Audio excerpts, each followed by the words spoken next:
Bom dia, senhoras e senhores. Essa é a visão do mercado da tarde de gestão de patrimônio. Hoje é quinta-feira, dia 19/10. Aqui um breve disclaimer. Bom, como vocês sabem, eu gosto muito de lembrar sobre o Boletim Fox, a ancoragem que a gente deve ter em relação a essa movimentação da dinâmica das revisões dos dados, né? Lembrando do ponto de partida e onde estamos hoje, é possível ver como o mercado calibrou mal as expectativas no início do ano e vem fazendo esses ajustes até agora, né? Então, mais importante do que o número, a gente perceber essa dinâmica de revisão, né? E aí a gente, na minha ótica de entender as coisas, esses são os principais fatores que estão nos modelos dos analistas e gestores e, portanto, é preciso ficar atento a isso, porque isso aqui, de uma certa maneira, faz com que a gente escape, entre aspas, de alguns ruídos que a gente acompanha no dia a dia, tá? Bom, narrativas do mês seguem os mesmos tópicos. Evidentemente, né, a gente olha para a guerra da Rússia e da Ucrânia e as tensões têm aumentado, né? Putin decretou corte marcial em Donetsk, ou seja, lei marcial, perdão, em Donetsk, ou seja, as tensões começam eh, novamente a ganhar um tom um pouco mais elevado, né? Aí você também tem outros conflitos em paralelo, Coreia do Sul, Coreia do Norte, Irã ajudando a Rússia, né? Então as tensões geopolíticas continuam sendo pontos importantes para a gente poder avaliar na matriz de risco, né? Uma coisa que também, quem está acompanhando desde o início os resultados da temporada de balanço, vê que houve uma deterioração grande, né, em relação a os dados que vieram melhores do que o esperado, né? A gente tinha uma relação de 15 para 85, agora começa a ficar 30/70, ou seja, foram divulgados novos dados e a gente percebe que esses novos dados de empresas vieram relativamente pior do que esperado, né? Assim, ainda a maioria dos resultados apresentam uma melhora, mas é uma composição, né? Estamos no início, né? Só 200 divulgações, na verdade, 200 se propunham a divulgar, apenas 133 divulgaram até agora, numa amostra gigantesca de ações. Portanto, não dá para. A gente ainda tem que esperar uma amostra um pouco maior, mas 96% já é uma amostra considerável, levando em consideração que na última amostra, né, com milhares de empresas, a gente chegou a ficar aí praticamente 40, 60, 45, 55, né? Então aqui pode sinalizar uma deterioração nesse nível, tá? Vamos acompanhar. Saímos bem, porém já ajustou rápido com uma diferença de amostra relativamente pequena em relação a ontem, onde os dados estavam melhores, tá? Então, com relação ao mercados globais, na agenda, né, a gente viu esses tópicos, né? Então, aqui a gente vê licença de construção de casas novas veio acima do esperado, uma notícia boa. A gente fala no núcleo de preços no Canadá, veio 0,4, não tem uma referência, mas em relação ao dado anterior, então veio pior, né? A gente vê aqui, então, no núcleo, o índice de preço no Canadá subiu para 6, antes 5,8. Então, também mostrando uma deterioração nos preços lá, né? Então, eu esperava uma queda de menos 0,1 no mensal e veio aí uma alta de 0,1, mostrando literalmente que eles não estão blindados, vamos dizer assim, sobre essa questão da inflação. A gente olha o estoque de petróleo nos Estados Unidos, esperava uma alta de 1,38 milhões de barris, veio uma queda de 1,7 milhões de barris. O que significa isso, né? Significa que a indústria continua acelerada e consumindo energia. Então, por um lado, a gente vê uma economia ainda pujante, por outro lado, a gente vê uma pressão sobre preços muito grande, né? Então, como o problema dos Estados Unidos é inflação, como a gente vem acompanhando, né? Aqui, né, a inflação está alta no mundo inteiro e nos Estados Unidos não é diferente. Você vê um indicador desse, só reforça a preocupação com relação a essa inflação. A gente vê aqui o índice de preço no produtor aqui já no dia de hoje, na Alemanha, né, também veio alta, né? Esperava uma alta de 1,3, veio uma alta de 2,3. Ou seja, quando a gente vê essa alta, principalmente na parte da indústria, a gente a conta, evidentemente, né, quando você faz toda essa engrenagem de repasse de preço, a indústria passa para o consumo. Então, logo menos, isso deve ser repassado para serviços e outros setores, né? A indústria, no caso do produtor, está no início da cadeia da inflação e a gente vê que o aumento foi muito maior do que o esperado, né?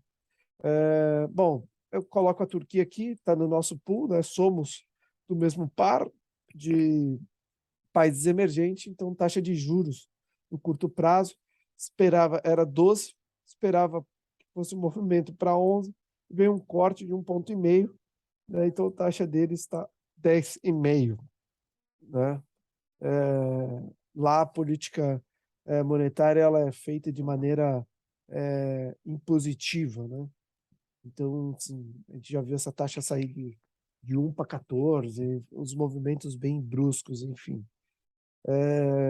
E aí a gente comenta as demais informações que vão sair ao longo do dia de hoje, no dia de amanhã. Tá? Vamos lá.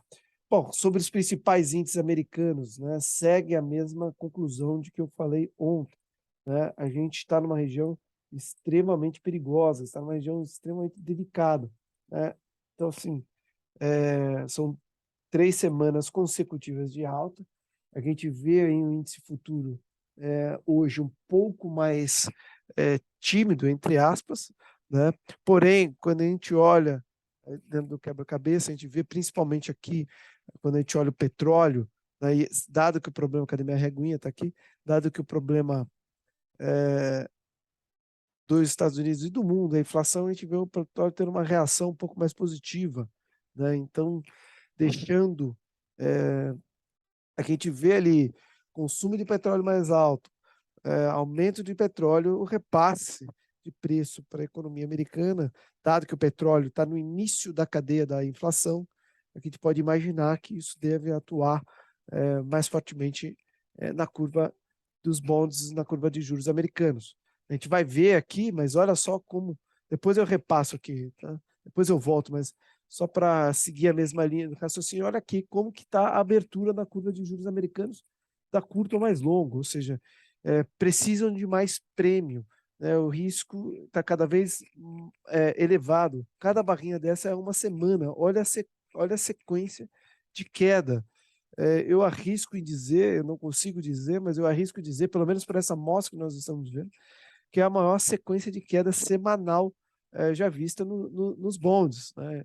Assim, eu não posso afirmar isso, né? Depois eu posso até buscar estudar, mas pelo que a gente vê, pela amostra que nós estamos vendo, de fato é a maior abertura na curva de juros americana, ou seja, a inclinação aqui muito severa, né? Um ângulo muito alto aqui. Então, assim, é de se esperar aí que isso haja esse repasse, principalmente aqui nos principais índices. Então, não dá, né? Com resultados da economia de algumas empresas vindo pior do que o esperado, o petróleo vindo tendo uma pequena reação, leve ainda, mas a gente já comentou que eu espero que o petróleo volte a ficar no patamar de $100 e a curva de juros aumentando, é de se esperar, na minha expectativa, que a gente tenha uma reação negativa nos principais índices americanos, tá? Quando a gente olha aqui Nikkei, quando a gente olha aqui a Europa como um todo, a gente percebe também esse movimento, né? O VIX, né? O vulgo, colocar aqui entre aspas aqui o índice de volatilidade, o índice do medo, né? Nada mais é a volatilidade implícita das opções do S&P, compõe aqui o VIX, a gente vê uma certa redução ou até mesmo uma acomodação. Ponto positivo, porém, e deve permanecer nesses níveis, porque os dados mostram que os principais players, principais gestores do mundo, perceberam esse movimento há muito tempo atrás e tem caixa, ou seja, tem pouco dinheiro no risco. Então, assim, é um pouco contraditório, mas não me parece que esse dinheiro vai vir para a renda variável nesse momento, e ainda mais quando a gente olha esses níveis de taxa de juros. Quer dizer, a TIR está cada vez da indústria, do equity das ações, das empresas de mercado, estão ficando menos competitivas a partir do momento que você tem uma taxa de juros americana mais elevada.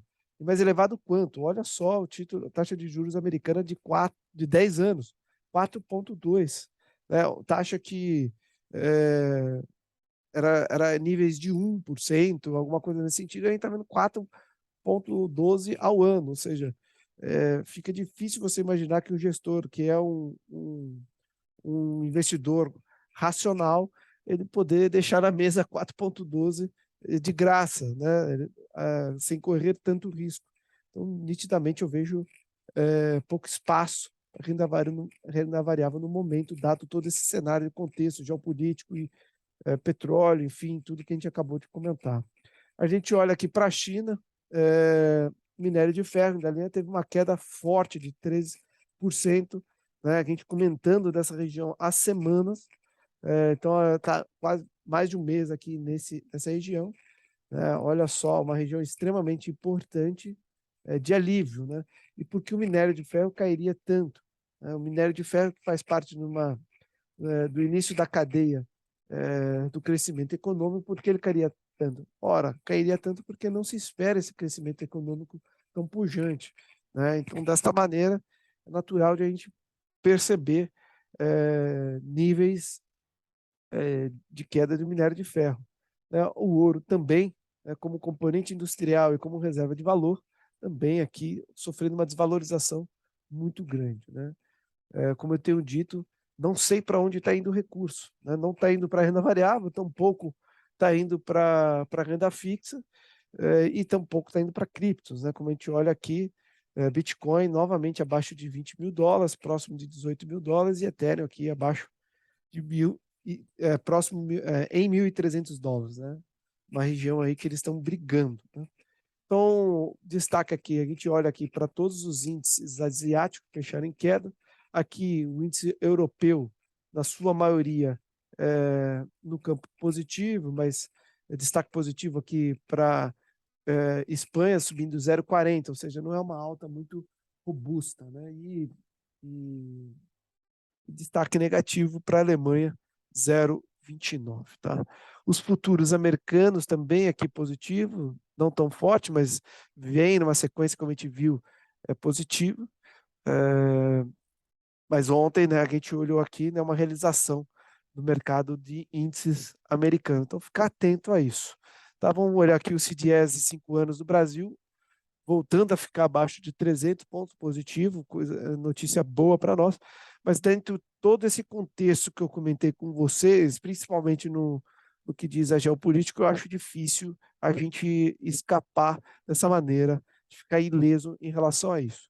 Então, não espantaria a gente ver esse CTS de 5 anos ficar estável a esse patamar relativamente mais elevado, como vem acontecendo, saiu de 230 para 292, chegando a bater 307 ao longo da semana. Tá? E aqui no Brasil, a gente olha aqui, então, outubro, a gente tem uma alta de 5,7, respirando, né? A gente tem uma valorização de 10,9 no ano, fazendo com que a gente se torne competitivo, principalmente frente a ativos de renda fixa ou a poupança, mas ainda abaixo. Né? Lembrando que renda fixa hoje está dando 13,75 e a gente está com 10,90, então, né, fazendo uma apuração, você pode investir a 13,75 hoje, correndo baixíssimo risco, a investir a 10,92 com altíssimo risco. Então, esse upside ainda não parece claro, embora a gente tenha tido uma recuperação. E, claro, internamente, na minha ótica de ver, a gente tem condições de elevar essa performance. Porém, a gente está num contexto externo extremamente complicado. Isso pode limitar, sim, de fato, a nossa valorização. Né? Mas 1, 2, 3 dias positivos, depois uma sequência de 1, 2, 3, 4, 5 dias negativos. Então, a gente tem um momento interessante e, tecnicamente, a gente vai falar no gráfico, parece que a gente tem aí um momento técnico favorável para a gente poder evoluir em termos de preço. Então, dando uma olhada aqui na posição dos estrangeiros com relação ao estoque no mercado de futuro de índice, a gente vê os estrangeiros extremamente comprados, porém ontem fizeram uma manutenção, reduzindo um pouco essa posição em 10 mil contratos. Já os investidores nacionais têm uma posição negativa de 105 mil contratos e ontem reduziram um pouco essa posição, né? Quando a gente olha no câmbio, fica mais claro os movimentos, né? Os estrangeiros que passaram grande parte aí numa positivo, negativo, passam novamente a ficar no campo positivo, ou seja, vendido no dólar, né? Com uma valorização aqui de uma manutenção de compra aqui relativamente pequena. A gente vê os nacionais aqui zerando a posição vendida no dólar e fizeram uma manutenção na compra aqui, né? Zeraram forte. Olha só essa zeragem aqui, né? Estavam bem vendidos e acabaram comprando bastante o dólar, tá? E aí aqui o gráfico do índice Bovespa, né? A gente comentou essa região aqui, uma região, né, que tem tanto essa linha de tendência de queda aqui, né, sendo resistência, né? Ou seja, bate aqui, cai, bate aqui, cai. Bateu aqui, tentou cair, mas agora, né, como a gente olha aqui no gráfico diário, tentando assar novos voos, né? E aí ele fez uma impulsão para baixo, ganhando um certo fôlego e podendo aqui seguir nova valorização aí para próximo de 120 mil pontos. É possível? Claro que é. Está aí, está mostrando para vocês a dinâmica de preço, está muito favorável, o volume tem apresentado uma valorização importante aqui, então é possível sim de a gente pensar, e ainda mais quando a gente olha na ponta oposta, quando a gente olha o dólar aqui, principalmente, tentou aqui passar essa visão aqui, esse momentum aqui, e não consegue, né? Olha só, ele fica aqui nessa região dos 5.300, ele abriu a semana aqui bem acima e devolvendo tudo, né? Ou seja, mostrando aqui, deixando aqui um pavio, ou seja, aqui o vendedor atuou forte. E aqui, quando a gente tem aqui um corpo real, né, que é esse corpo todo verde aqui, é bem forte, bem robusto na parte comprada do índice, né? Então é possível sim, eu acredito que a gente pode estar caminhando para buscar esse topo anterior aqui, próximo a 120 mil pontos no curtíssimo prazo. Claro, tudo ao mais constante, se não houver nenhuma deterioração, como aconteceu, por exemplo, na Rússia, né? E esse conflito das Coreias, ou seja, esse componente externo hoje está pesando na minha ótica de ver e possivelmente pode ser que atrase ou prorrogue, né? Que atrase esse movimento de valorização nos principais índices, porque internamente eu vejo capacidade para a gente poder ter uma valorização maior. E não podemos esquecer do boletim Focus, né, que projeta aí o dólar a 5,20 no final do ano, ou seja, ainda estamos acima desse patamar, então pode sim haver um ajuste. Bom, o que aconteceu ontem? Petrivale 0,28 de valorização, os demais ativos 0,20, então a gente teve no agregado uma valorização de 0,51% do IBX100. Então, a gente tem a variação nominal dentro da normalidade, a gente tem a volatilidade nos 21 dias aqui estável, no curtíssimo prazo caiu, mas aumentou. E aqui, olha que interessante, né? A gente vê aqui a abertura da curva dos contratos futuros de DI, o que justificaria, em certa medida, uma queda dos principais índices, né?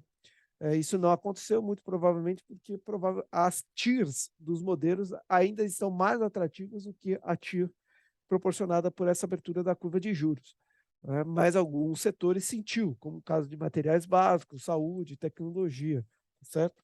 Petróleo e gás ontem performou muito bem e comunicações também performou muito bem, tá? Aqui são as maiores altas no dia de ontem, as maiores baixas na semana, no mês e no ano para vocês acompanharem. Eu gosto muito de olhar aqui os destaques de performance das ETFs que eu acompanho. Então, a gente teve um destaque positivo ontem para o índice financeiro e um destaque negativo para o índice de materiais básicos. E a gente pode, talvez, perceber aqui, como a gente olhou aqui, né, materiais básicos como um todo ontem teve uma queda, né? Deixa eu ver se a gente identifica aqui. Pets, né? Talvez não eram os maiores componentes de queda de ontem, mas sem sombra de dúvida caíram. Em termos de volatilidade, nada me chama muita atenção, só aqui, volto a dizer, o FIX a 11 caindo aqui, né, nos níveis que ele continua, ele quando chega aqui tem reações fortes, então temos que ficar atento a isso aqui, né? Eu estou olhando para isso. No mais, né, a gente vê esse casamento aqui, né, aqui também, né? Então vamos ficar de olho para ver se isso aqui agora começa a abrir aqui, né? Vamos dar uma olhada. Bom, BTC teve um certo alívio, né? Esse BTC em relação aos aluguéis que o mercado toma, acreditando numa possível queda da bolsa, vê que ele começou a agulhar novamente para cá, aumentando essa posição, essa aposta dos vendidos aqui. Esse tem sido um indicador antecedente. Vamos acompanhar, porque por hora ele sinaliza para mim que o mercado ainda imagina um possível alívio ainda do principal índice, né? Na nossa bolsa como um todo. Aqui os mais alugados, os mais devolvidos, ficar atento aqui o ranking desses papéis mais alugados. Então, se você está com uma posição pensando em vender algum ativo ou comprar algum ativo, fica de olho para ver se você não está comprando um ativo que nesse momento o dinheiro forte, o dinheiro dos tubarões estão acreditando numa possível queda. Acompanhar isso. E aí, por fim, vamos dar uma olhada na inflação implícita, né? Isso aqui, esse dado aqui tem chamado muito a minha atenção, porque a volatilidade na inflação implícita tem sido muito grande mesmo, né? Olha só, quando a gente olha aqui em relação agora ao fechamento dessa inflação implícita em 2 dias, ou seja, em relação a 5 dias, olha em relação a 10 dias o que abriu. Então, assim, é importante acompanhar isso, porque a inflação explícita, expectativa de inflação em tese, né, a inflação implícita no ativo pré é a parte, né, você tem ali a inflação real, você tem o nominal, e aí dentro do nominal você tem a inflação que está implícita aqui nesse nominal, né? E aí é praticamente a inflação real. Então a gente percebe que quando você tem uma expectativa de alta de inflação, você vai controlar isso via política monetária e até o melhor instrumento que o nosso mercado ainda faz é a parte de aumento de taxa de juros, enfim. Então é importante acompanhar esses dados. Eu acho que talvez essa expectativa de arrefecimento de inflação é que proporcionaram uma expectativa de possibilidade de continuar com essa manutenção e, portanto, os ativos, de uma maneira geral, performaram bem ontem, mesmo a curva DI aumentou. Então, ou seja, a curva DI aumentou, isso evidentemente que há um espaço para a inflação implícita maior, né? Possivelmente. Então, está aqui. Nenhuma notícia a mais a acrescentar para vocês hoje. Agradeço demais a atenção de vocês até aqui. Qualquer dúvida, sugestão, deixe nos comentários, por favor, ou entre em contato. Agradeço demais a atenção de vocês aqui, até aqui, e até breve. Se Deus quiser, até breve.